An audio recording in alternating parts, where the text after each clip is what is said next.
Hey everybody, Angie here. Welcome to another episode, and this one is going to be fantastic. You have my personal guarantee on that. It's going to be great.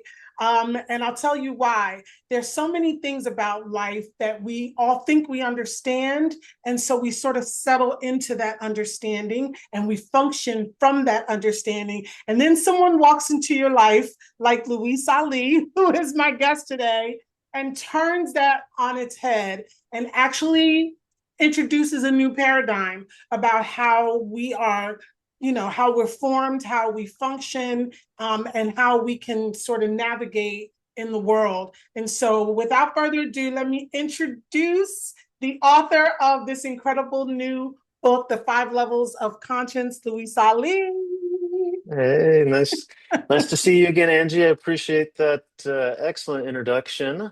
Hopefully, I can live up to it here for your viewers and deliver some value and some life-changing perspectives. Yeah, well, I'm sure you'll surpass it because I know you. I have had the pleasure of working with Luis. I mean, it's really great. I think I have the best job in the world because I get to work with my clients and get to know them over weeks and months.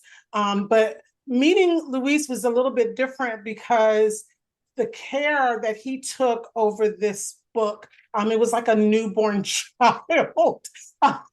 It really, really was a very important concept to share correctly with the world so people not only understood what Luis was trying to communicate, but also were able to apply that day to day in their lives. So, Luis, the first thing I'm going to do is I'm going to confess that I was one of these people who believed prior to meeting you that emotions were autonomic. They were out of our control. If someone, smashed into your car, you got angry. If someone, said something bad about you, you got your feelings hurt. If someone broke up with you, you were devastated and completely destroyed. And there wasn't anything you could do about it. Those emotions had to work themselves out. And sometimes that happened over days if we were lucky. Sometimes it happened over minutes if we're really lucky. But in many cases, we live with negative emotions for long stretches of time. And as a result, it impacts our lives. It impacts our relationships, both present and future. And so I would love for you to share with us how you have laid this out, that people can actually make choices. They can actually move between emotions, move away from the emotions that are dragging them down to emotions that lift them up. Absolutely, Angie. And I love that you introduced it that way because, that's the way so many people treat emotions. And, I think a lot of the reason is because we've never really been given a framework or a way to like navigate, like, this is how you approach this issue. And, that's why I'm very, thankful and grateful and humbled to be able to share this perspective with the world. And, I'll kind of share the story of how it all came to be first, and then we can kind of get into, why this happens and how we can take control. So, you know, I was living in Oklahoma. I had a girlfriend in Texas, where I'm from, and she was on a trip to see her family. And, family is one of the greatest sources of these emotional, triggers and turmoils and all that kind of stuff, right? And so one of her family members and her kind of got in a little tiff, and, they're trying to say how well they're doing in life. And my girlfriend's feeling kind of insecure about it. And she's talking to me about how she was feeling. And, I'm thinking like, wow, you made this trip to be with your family. Like, if you could tap into gratitude in this moment, you wouldn't be worried about what this particular family member is saying or feeling or thinking. And, on her end, if she was a little, could tap into some humility and that connection, she would feel, more compassion for those who had less than her and not try and establish dominance, right? And obviously, I didn't say that in the heat of the moment. That probably wouldn't have been the best thing to say, but Maybe not. I thought to myself for the first time, like, wow, I wonder if there's a particular, virtue that could dissolve any particular emotion. And that's when I started jotting down all the emotions and started mapping them out. What causes this emotion? How does it make you want to behave? What other emotions are similar?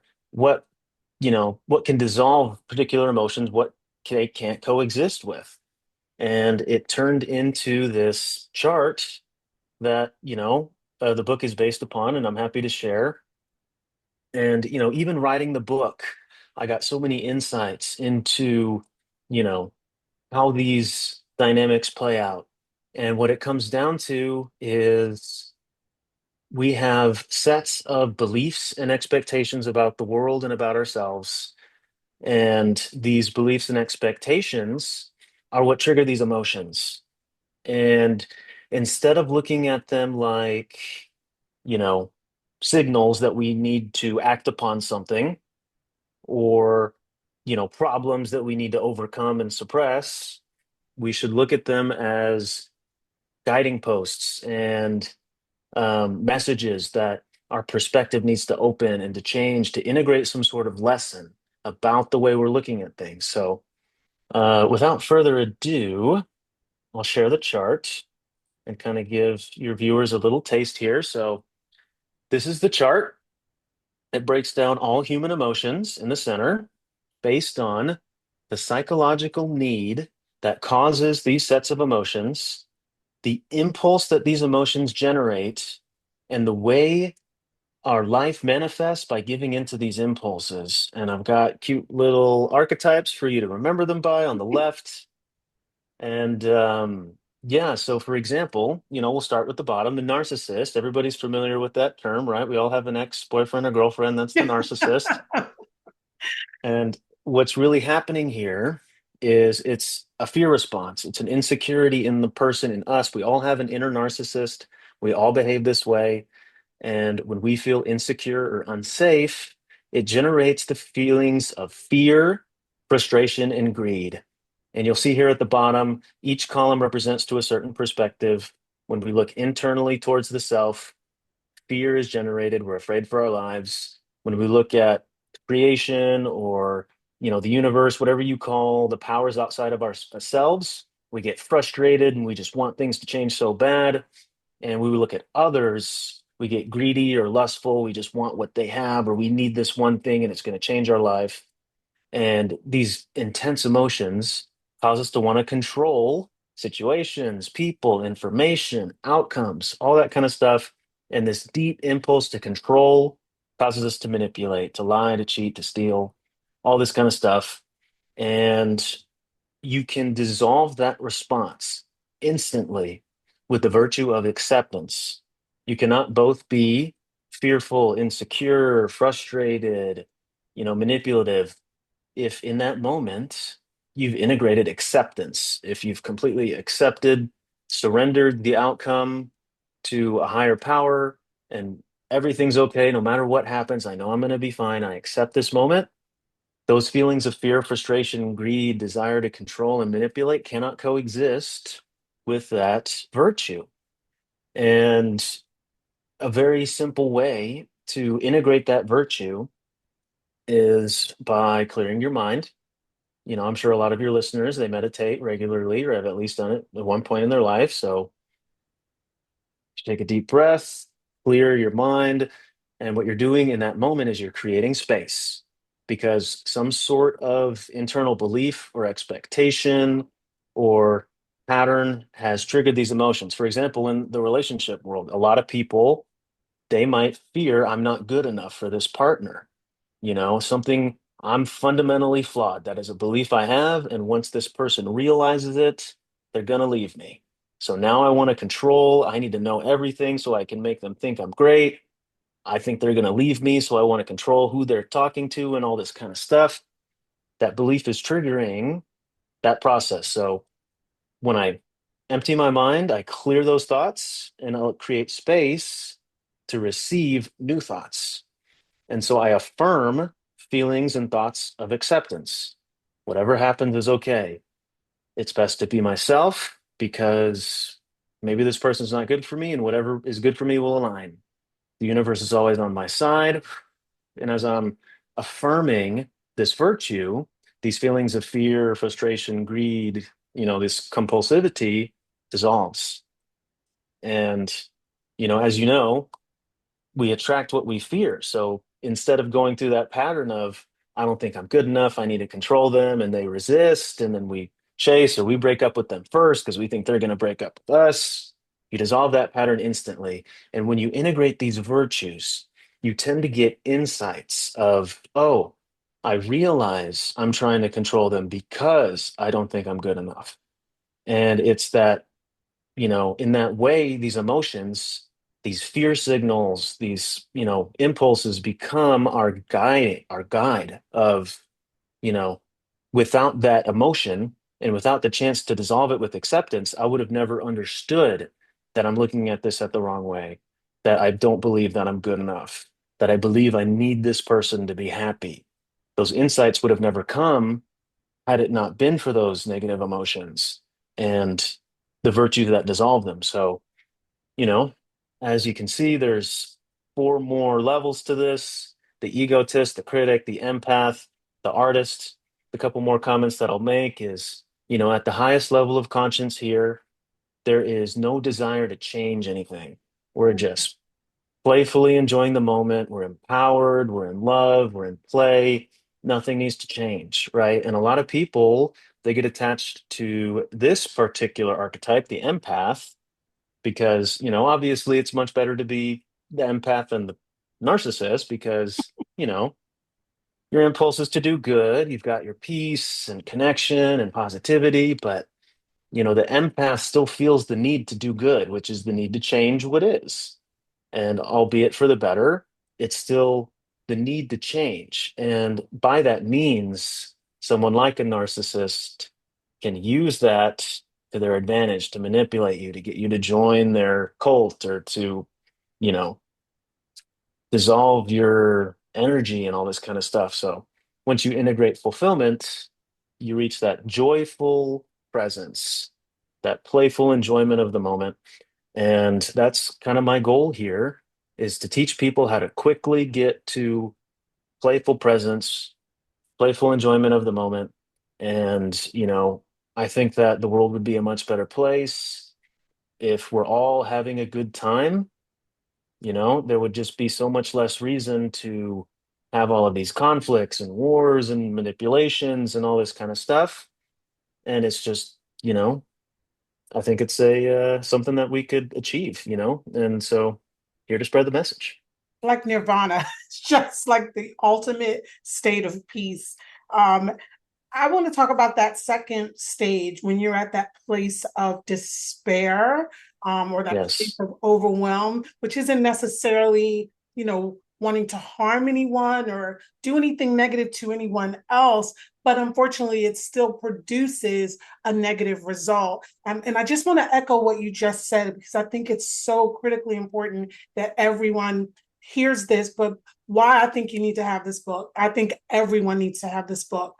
Imagine if you lived in that place of pure joy, release, peace, fulfillment, not trying to change anything or reach for anything or obtain anything, but just being. And now, I mean, just that alone should really give you, like, chills from head to toe. But imagine if people around you were also in that place.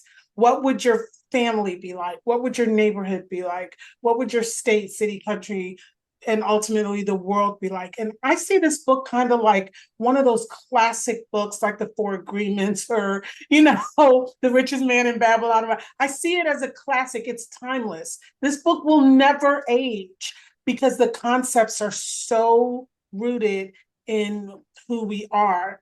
And I will say, for me, how I tested this theory, because I'm so fortunate to be in a place where I can take on projects I want to take on and not the ones that don't excite me. And this excited me so much just because I wanted to try it, right? And it is so true that when you're in that place of despair, just stopping for a moment and moving up to gratitude. It's something about moving to that next level. It catapults you. It's like you bounce from one level to the next. It's not a struggle. it is literally like you're being lifted from one level instantly. to the next, and those feelings, do you use the word dissolve, and I think that is the right word, because I experienced that the first time I tried it, which is what made me a true believer, pardon the pun, but I believed it because it dissolved. There wasn't effort, it was just a decision to take a moment and reach for gratitude. And all of a sudden, gratitude, it's almost like it grabs you and slingshots you to the next level. It's amazing. So here's what I want to ask you. For people who are struggling with mental health concerns, I always wonder, which came first, the chicken or the egg? Are people struggling with mental health concerns because they're living on these lower levels and dealing with these very negative, very destructive emotions, or is it the other way around? So for people who are struggling with mental health, and I know you're not giving medical advice, but I'm just curious how you view it. How can the five levels help them? Absolutely. Another great question. So, every single one of these levels and emotions, they build momentum off of each other, right? It's like that inertia of, the more I'm in level five with joy and empowerment, the easier it is to return, the more familiar it becomes. And the more I live in this impulse to control and manipulate, the more it tends to pull me into sociopathy and narcissism. The same could be said for level two, which is despair, hatred, and envy, the impulse to harm and sabotage. And with despair, we sabotage ourselves, even if we might not intentionally like want to hurt ourselves. We might speak very negatively to ourselves constantly, and that sabotages us. And as you learn this pattern more and more, it becomes more and more repetitive. And like you said, I'm not a doctor here and I don't want to give anybody medical advice, but what I can say for certain is that despair and gratitude cannot coexist. You've never heard anybody say, I'm so thankful for my misery, right?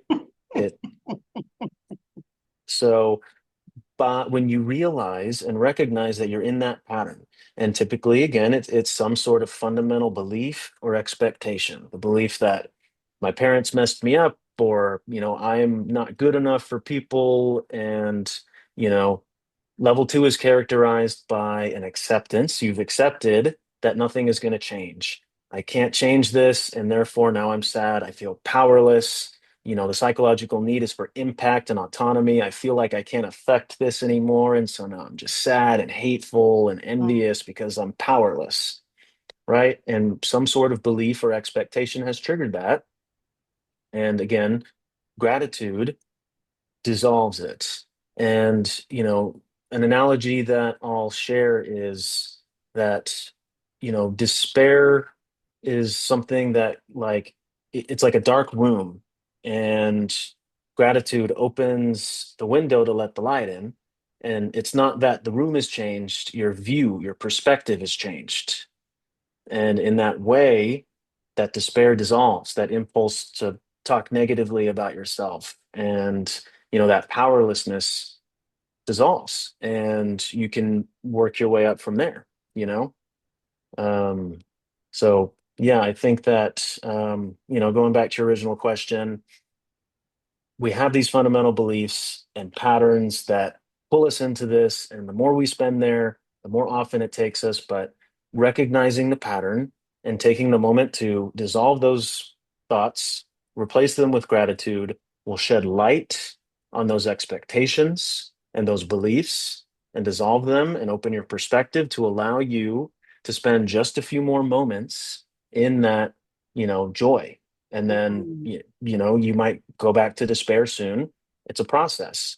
You try it again, and just the quicker it becomes, then the next time something makes you sad, you pop right out of it instead of it might have taken you a month before. And it's not easy. Sometimes you will have to struggle with these deep rooted beliefs and expectations, but the more you practice, the easier it becomes. And that's another analogy I use in the book is, you know we become a lot of times identified and attached to these I am depressed. It becomes Mhm. who I am. And, our ego likes to guard that. This is, I am depressed, and it is my identity. And that's why life isn't exactly how I want it to be. And it kind of gives me this excuse or, reason why. And, it justifies my withdrawal. If you can just shift that perspective to, I am currently experiencing depression, just that little shift of, there is a possibility that I can get out of this. And, plenty of people have. I was very depressed when I was young, and, you know, I grew out of it through my path, and many people have before. So, if other people can do it, you can too. We're all connected, we're all equal. And, I challenge the listeners right now who are struggling with this to give it a shot. It only takes a moment, and what could it hurt? Yeah, it works. And the best proof of that is to Just try it. just try it.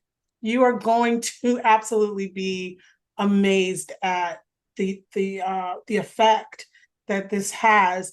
Um, in a moment, I'm just going to ask you to kind of share with everyone how they can get in touch with you. And I'm going to put the book up on the screen, and there'll be a link in the description. It's available absolutely everywhere, so you can get it.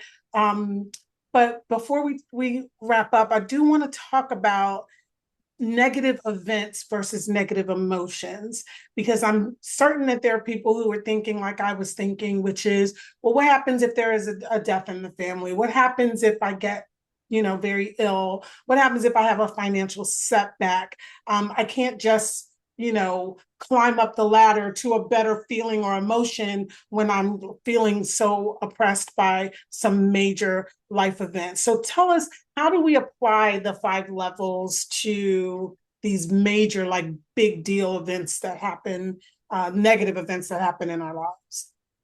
Yes, absolutely. And, there are every single one of these emotions is there for a reason.